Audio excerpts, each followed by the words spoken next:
YouTube, what's good? It's your boy TD coming to you from Fantasy Good Sports, guys. And today's video is going to be on Dwayne Haskins. Yes, I said it, Dwayne Haskins. So, let me begin. Now, we all know that Dwayne Haskins was let go off the Washington Redskins. We all know some of the things he did by putting his coaching in trouble by going out to the strip club. He's had 2 violations of COVID-19. He's taking pictures in the middle of a game with fans. So let me break this down. Guys, Dwayne Haskins, he messed up. He made mistakes. But this is not all his fault. He is a second-year quarterback on a dysfunctional franchise with changing coaches. So let me break this down. Do you think Andy Reid allows this to happen? No. Do you think Sean Payton allows this to happen? Now, I'm not talking junk about Ron Rivera, but Ron is so older that he don't know how to come down, and I'm being careful with what I'm saying, to come down to Dwayne Haskins level and tap into what he what he had at Ohio State, what he had in high school, why he wants to be great, other than the money.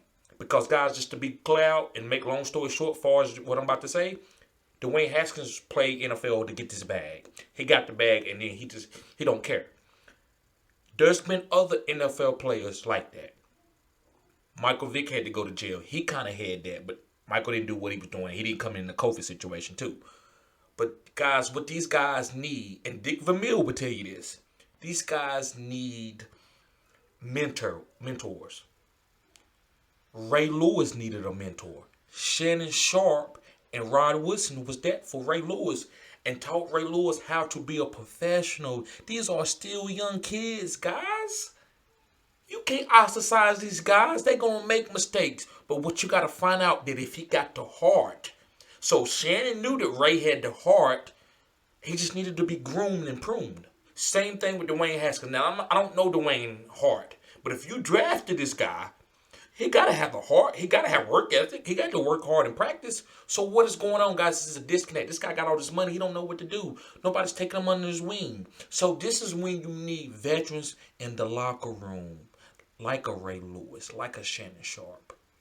So I don't know any particular veteran on Washington that should have done this. I'm not going to call any of those players out. But somebody should have said, Dwayne, early, what the hell are you doing? Bruh, especially African-American guy. Yes, I said it, guys, and I'm not trying to make this a race thing, but an African-American older player that knows how to be a professional in this league should have came to Dwayne Haskins and said, bruh, are you crazy? Do you want to get kicked out of the league? You better start doing this and coming early, leaving late, and put it on him, and took him on his wing and was like, look, what you going to do? Kind of like Tom Brady doing with Antonio Brown.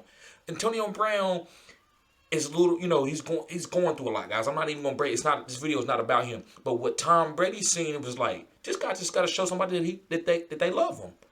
So you don't see him acting crazy with Tom, walking out of practice with Tom. Why? Because Tom has submitted in a way to him, not in a bad way, but in a way like, Antonio, I love you. I'm here for you, bro. Whatever you need, man. Come on, man. You a great player. Just we got to do this thing so we can get these championships, man. We can be a legend. That's what Tom Brady told Antonio Brown. Come on, just use common sense. Why is this guy staying in the house with his wife and kids? If this guy crazy, will you want a crazy guy in your house with your wife and kids where he can do something crazy? All the stuff that Antonio Brown was keep. Because, guys, a lot of times, especially with young black African Americans, they just need somebody to show them that they love them. And them guys will run through the door. Let me give you an example because I play high school football. In high school, when I played in I went to a school called Southern Alamance. It used to be called Southern Alamance Confederates. And so a lot of the coaches over there that had been in school there, their father was a teacher there, they're a teacher there, and they would be a coach. They would shun the black athletes that had, that wouldn't, it came up rough. So they, as soon as they would come to authority, they would challenge it. But the coaches would say, oh, he don't want this. And they would push him out to the side instead of, okay, well, I'm going to show him first. Before I ostracize this guy, I'm going to show him that we love him. not to give him anything, not to bend rules for him, but to let him know, like, look, I love you, man. I want the best for you. Look, this is what I got for you. This is what I'm gonna do. We're gonna try to get you into college. So same thing with Dwayne Haskins. Why didn't a veteran come to him and say, listen, or a veteran and Ron, about maybe 4 or 5 of the captains, and sit Dwayne Haskins down and say, listen, we ain't gonna put this out. But man, this is what we demand of you, bro.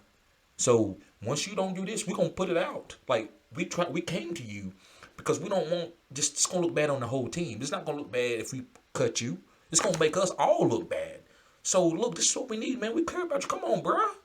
Now if they did that and I'm wrong, guys, and I'm out of pocket, I admit I didn't know what I'm talking about. I don't know all the logistics of everything, but I just don't believe. Because I heard rumors about, Thomas Davis even coming up to him and saying, come on, Dwayne, this, man, don't, you eyed down the receiver. That's why you threw that pick. And Dwayne was like, I got this. And I don't know if it's just on Dwayne, but, bro, you got to let a guy, it's just, and I'm not trying to play patty cake with a player because sometimes you ain't got time. It's a professional team. But sometimes you got to just let a guy know that you love him. You got his best interest. Ask Jimmy Johnson. How you think he got all those Cowboys that was edgy, like Charles Haley, all these guys to play for him? Because he told them that, hey, man, I love you. Like, you on this team, I love you. I want the best. Anything I'm going to tell you or get on you about, it's going to be for your betterment to be great. And once you let a guy know that, it's like, okay, he can be coached. Certain things he won't do because he feel like he got to save the team. So he's not going to go out to a strip club. Like, I can't do that. But when you like, man, nobody cares. Forget them. They don't care about me. They don't care. They talking junk about me, put me out in the meter. I'm going to do anything. So, guys, I said what I said. So, I wanted to break this video down and talk about Dwayne Haskins that don't vilify him.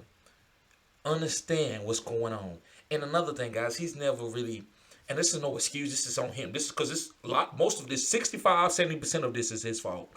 But the other 30% is more of mental health. I believe that. It's mental health. Dwayne is not slow. He don't have anybody in his corner. I feel like that he think should be in his corner right now. I think he think Ron turned against him a long time ago. So after that, he didn't care nothing about that. I think he felt like the team turned on him. So that's the thing. So they team, like Andy Reid and those type of guys never do that. I mean, you even look at Marcus Peters when he was there at Kansas City and he left and got traded. He said he was never mad at Andy Reid. He never mentioned one bad thing about Andy Reid. Do Dwayne Haskins got something to say about Ron? Probably. Because Andy Reid immediately told Marcus Peters that I love you, man. So that's, guys, I believe that's very important. And I believe the guy, they just ostracized him and he just said F it. He didn't care. He just did a lot of crazy stuff, guys. So look, guys, so one more thing. That's why you should always have experience in a locker room. Even if the guy's not that good, he's over the hill. You need guys in there to help the younger players, to show them what you got to do, what time to arrive at practice, how to work out, what to do on your off time, or how to watch out for paparazzis taking pictures of you doing things that you shouldn't be doing. Like, all of that teaches you. That's the most important thing. That's what they pay veterans $1 million a year, guys, just to help that. Them guys can't play anymore. They can't chase people down anymore. But what they're going to do is, those young players, they're going to teach them how to play and work out, which is way more important than anything. Because once you get a counselor in there and nobody knows how to work out, then you get teams like to go 30, 40 years without winning a championship, because the culture, until you get a coach coming in and dominates it. So, guys, I'm not going to hold you up on this video, but listen, give this video a thumbs up, guys. And if you like this content, subscribe to this content, because I'm going to give you cutting-edge information like this, guys. Thank you. Have a blessed day.